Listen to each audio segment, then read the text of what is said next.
Hello and welcome to another episode of Good Clean Gaming. I'm your host Jalindo, and today we're playing more Euro Truck Simulator 2. So yeah, skills. I forgot about skills. We have some skills to assign, and by some I mean one. We need to do long distance, which we haven't had to do a whole lot of long distance hauling. I think the distance we have now is fine. High value is pretty good. Fragile is pretty good. Just in time is pretty good. These are urgent deliveries. Ooh, it unlocked something else. Yes. I like to unlock things. Unlockables makes me happy. I don't think the rest... I think that's all the unlockables, if I'm not mistaken. Sweet. Other than driving distance will have unlockables. I don't think this has any unlockables. And the ADR just has, types. And we'll get those later. So yeah. Should have more availability of loads. If we keep unlocking things like that. We want to go from Verona. Wow, fragile cargo. Cars. Not a whole lot of money. Good kilometer per, good for distance, but it's just delivering in town. I think I'm okay. This goes to Verona too. This goes to Torino. I'm going to take the one to Torino, and it's an important delivery, so it's going to have a shorter timer, but that's okay. It'll make us more money. It's exactly what we signed up for, right? We already took our nap. It is 4 p.m. in the local area here. Whoop. Gonna keep going this way. This way. Taking right.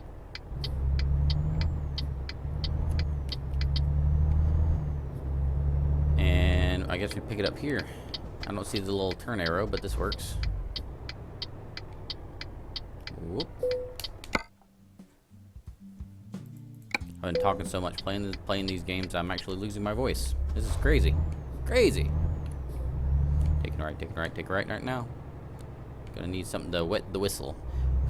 Again, that's another one. Wet the whistle. It's using alliteration. Yeah, that's what it is. Alliteration. Almost forgot the word.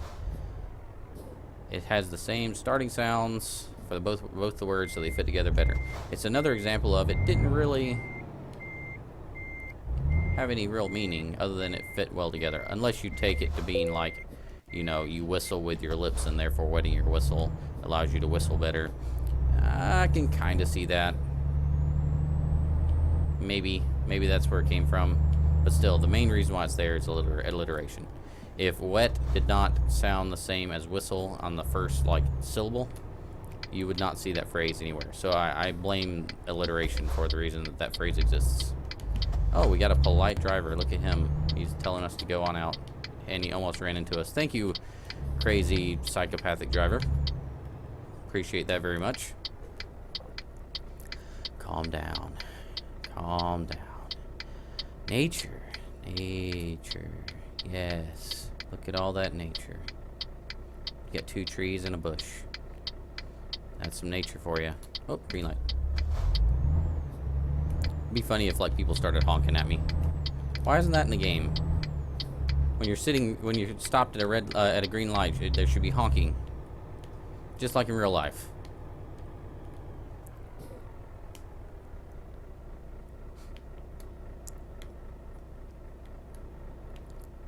Red light. Gotta get out of town.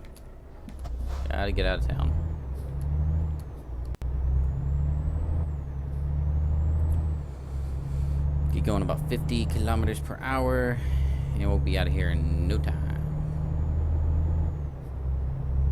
Okay, check out the way the GPS is having us go. See how it's clearly faster to go straight? Why won't it let us go straight? Why do we have to go across that toll and then take a left up there? I'm gonna see what happens if it goes straight. Wait a minute, I'm guessing it's an overpass. Yep, we can't go that way. Okay, we gotta take the right here, I think. Whoa. Oh, stuck. I guess we gotta take it right here because I think that is an overpass. On the wrong side of the road. Gotta stop driving like I'm in the United Kingdom. Oh. Whew. Close one. That would have been our first wreck.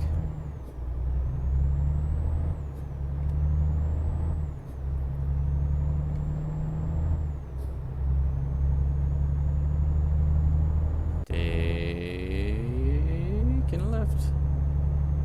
Go into that highway up there. We'll exit onto it. We'll get going. Toward Torino, I believe it's called, if I'm not mistaken. Which I probably am, given that I don't speak any of these languages.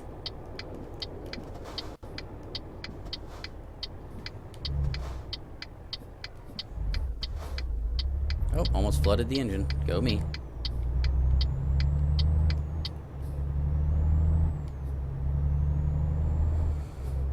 We can go up to 80 kilometers per hour, so we're going to do that. We're going to do that right now. Right now. Right now.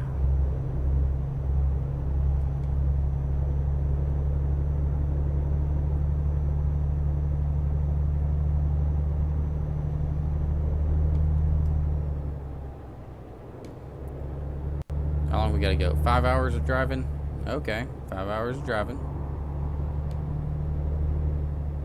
No problem. Looks like we're already exiting off this nice highway. I hope it's a fast highway. I need something to drink. So I'm gonna take this turn, and once I get on a nice straight road, I am going to mute the microphone, and I'm gonna take a drink of something.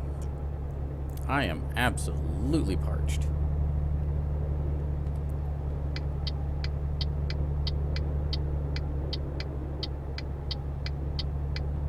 Looks like we're behind some kind of tanker of some kind. What were we talking about last episode? Oh yeah, Roman Empire. Okay, I got to get on this road. Got to get on this road, and then we'll mute and drink something, and then we'll talk about stuff. Okay, mute.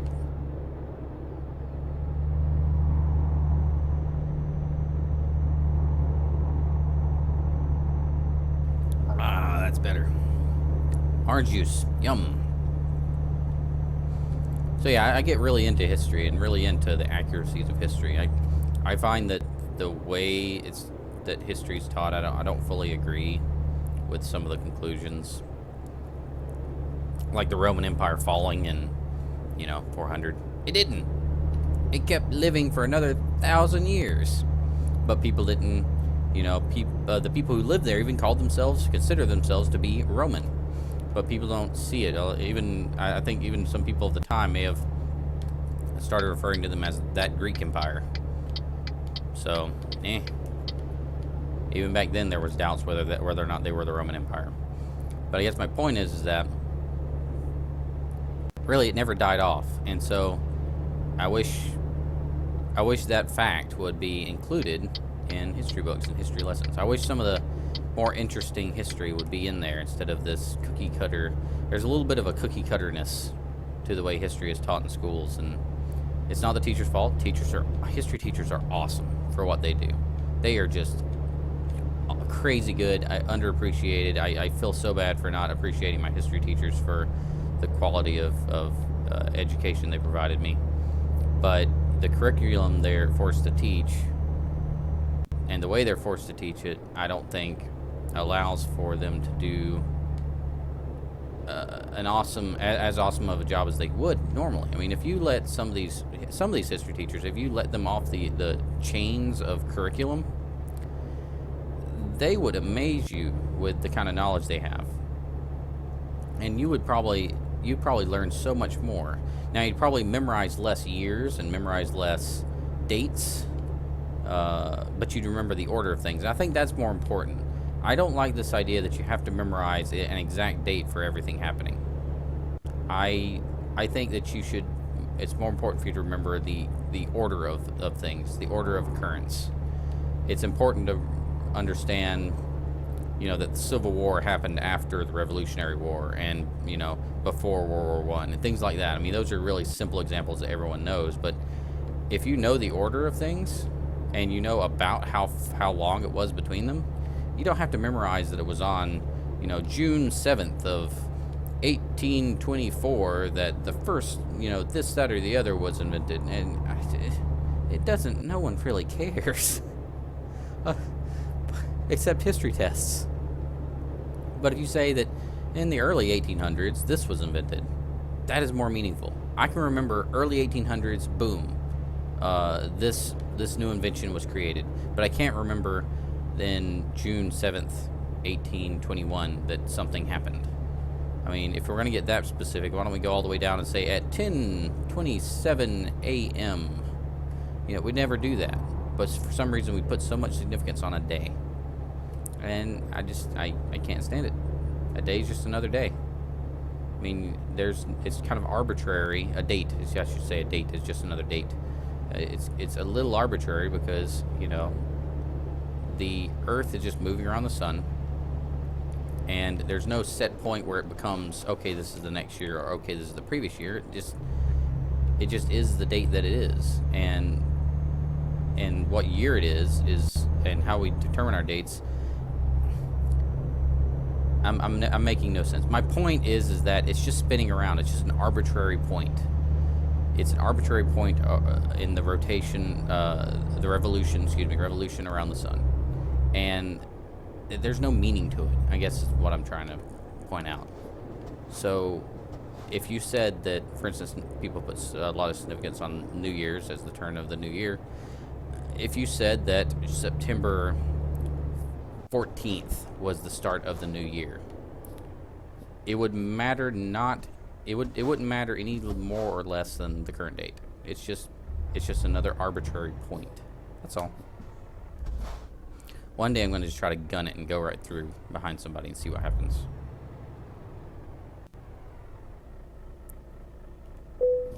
Okay. 24 euro. I don't think there's any point in like gunning it and going through if I'm only playing 24 euro though. So again, don't put so much. And if you're in class, yeah, put significance on it if it's on the test. But if you're just trying to learn something, just make sure you get the order right and try to get the distance between events right, and worry less about exact granular specification of time and date. That's all I'm saying. Unless your job requires it, I don't find it that meaningful. 80 kilometers per hour.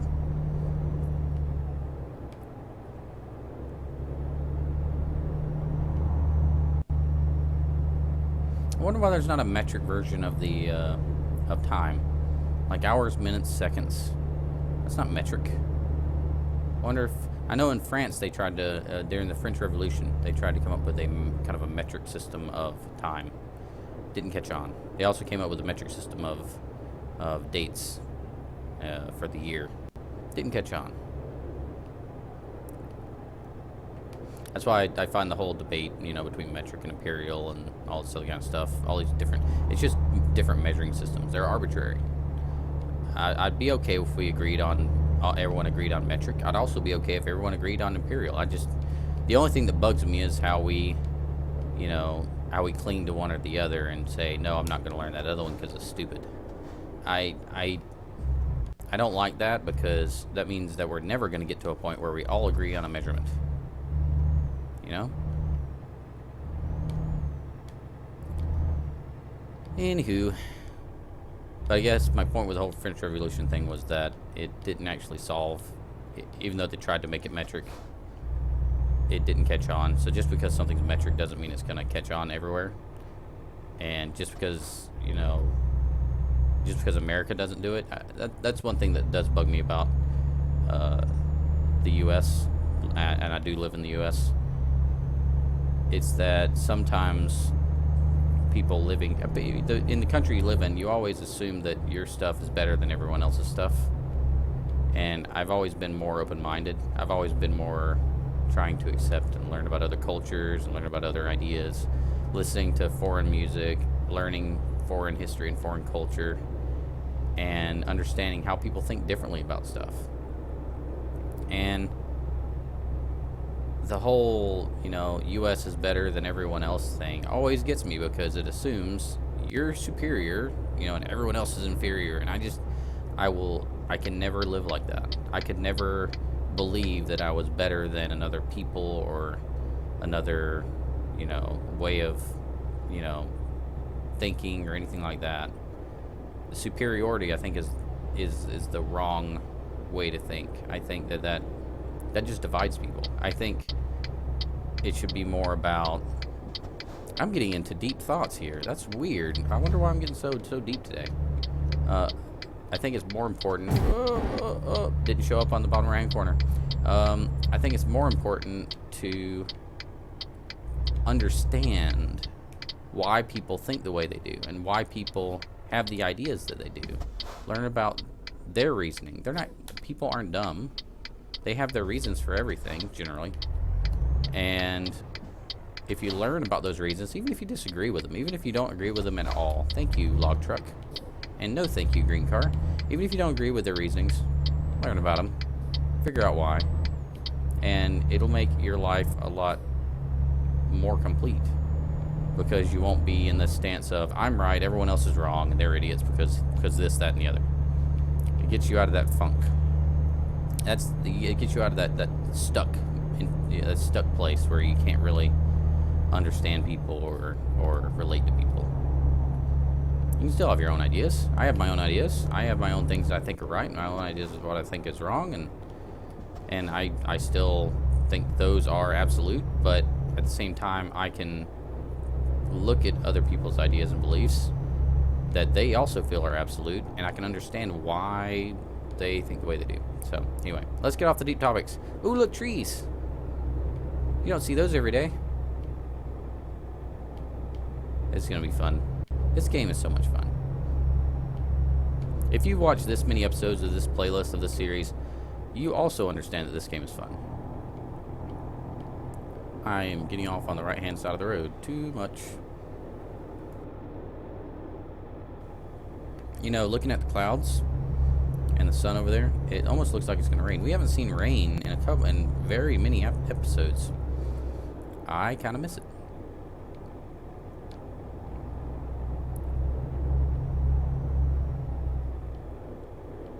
We are an hour and 39 minutes from our destination. And we are going to get there.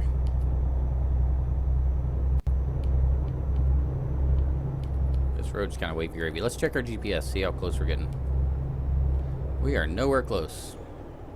But it looks like up there, we're going to take a left, and that'll be... Yep, that's the town. So we're halfway between Milano and Torino. Okay.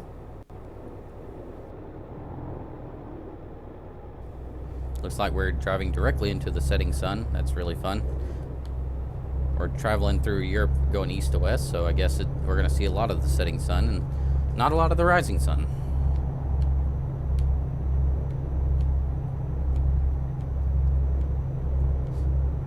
Let's see, what else to talk about? That is a cool looking mountain. Wow. See those two peaks? I'm kind of getting too close to it to see it all, but that looks awesome. Good attention to detail.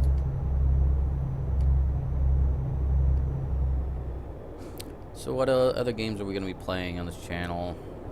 I've got a lot of games planned. What my plan is for the channel as a whole, I've talked a lot about the channel on this series because it's a good series to just kind of sit and talk about your thoughts, and that's something that's clearly on my mind a lot lately.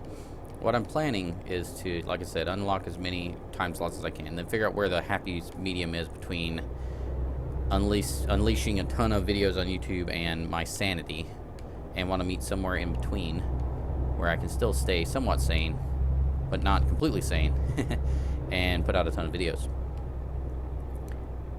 But beyond that, game selection. I'm basically going to go through a lot of the old games that I have in my collection. I'm obviously getting into YouTube and kind of the midstream, I guess, because there's been years of a lot of people doing Let's Plays, and I'm not going to jump in and just I'm not going to have tons of subscribers right off the bat, and I understand all that, and perfectly fine. But my game selection is going to be such that I target games that have been out. I'm going to at first play games that have been out for a while that I have in my library. And I'm also going to investigate new games that are going to come out. And when those new games come out, I'm going to try to be pretty quick to get videos out for those games, because that's where I think I'll make a lot of people happy.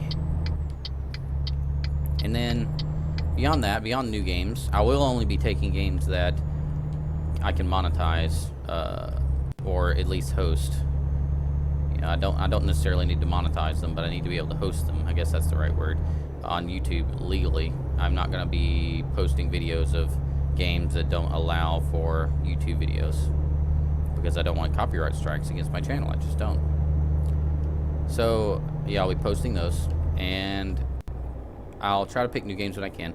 But older games, the way I'm going to do it is that if I don't have a newer game to play, I'm going way too fast. If I don't have a newer game to play, then I'm going to look through my history, look through what people have enjoyed in the past, and say, hey, that game got me a lot of views. That means a lot of people must like it and want to see. Anybody who subscribed may have wanted to see that again, and I'll go back and I'll replay and using different settings and different difficulty levels and things like that. Older games that I played earlier on the channel, and see if I can't get more viewership, you know, and also make people happy, grow the channel, things like that. Everyone's happy. And during all this, I'm going to be doing all kinds of stuff that you have to do with advertising and different revenue streams and all kinds of stuff that is good for the channel as a whole. Sure, we'll do all that. Looks like we're taking a ride up here. I am so parched, so I'm kind of glad we're almost to the destination. I played a couple videos in a row, and it's becoming hard to keep talking. It is literally painful to talk right now. Wow. That's how much I've been doing this. Need to get a cough drop, soothe my throat a little bit before I lose my voice completely.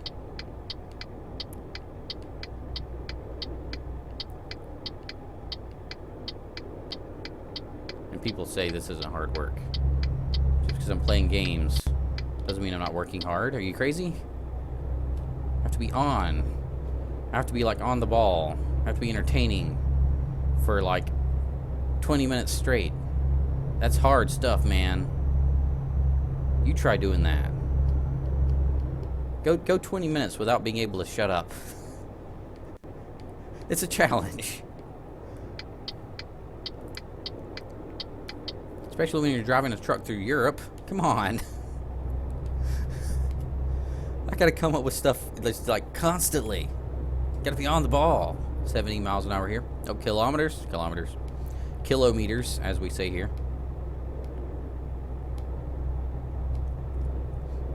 We have entered Torino. We are here. We are here. And we're gonna make this delivery, and then we're going to take a break because I cannot talk much longer. Come on, red light, don't be like that. You know my situation here. Change. Change. There. Stupid red light.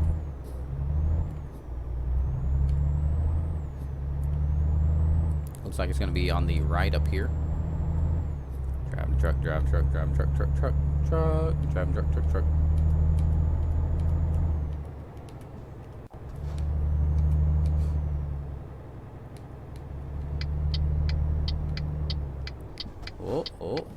Oh. Don't need to turn here. Need to turn up there. What are you doing, man? Don't turn into me. Don't turn into me. Good car. You can go now.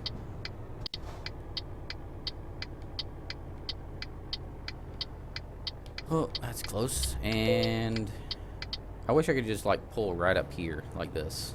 Just be like, hi. Hi, how's it going? Let me in. Let me into the place. Alright, let's back this thing up, turn it around. Make a quick U-turn, see if we can fit that in the spot.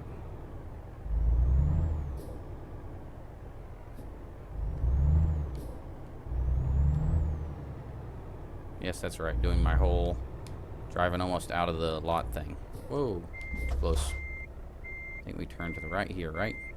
We turn back to the left once it's lined up.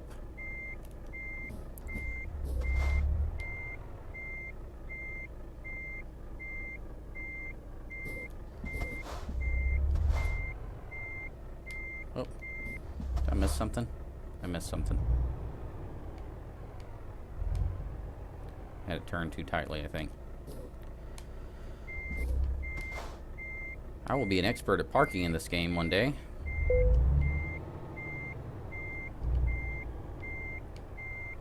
Can make this thing snug as a bug in a rug. Again, another phrase. Snug and a bug and a rug. If it didn't sound good together, you probably wouldn't hear about it. I mean, how many bugs are in rugs, really?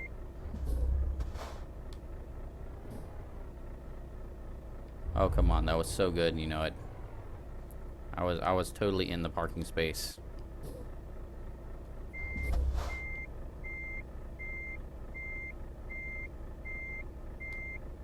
And turn it to the left. That's so perfect. Come on. There we go. Nailed it. Office paper delivered. So that's what we were hauling. Level 7. These levels go a lot slower as you get higher, by the way. Continue. Sweet. So that's it for this delivery. We're going to take a drive around the town off camera. And thank you for watching. I really appreciate it. Please make sure to like, comment, and subscribe. And I have got to get me some water. Thank you for watching. Remember, keep it clean.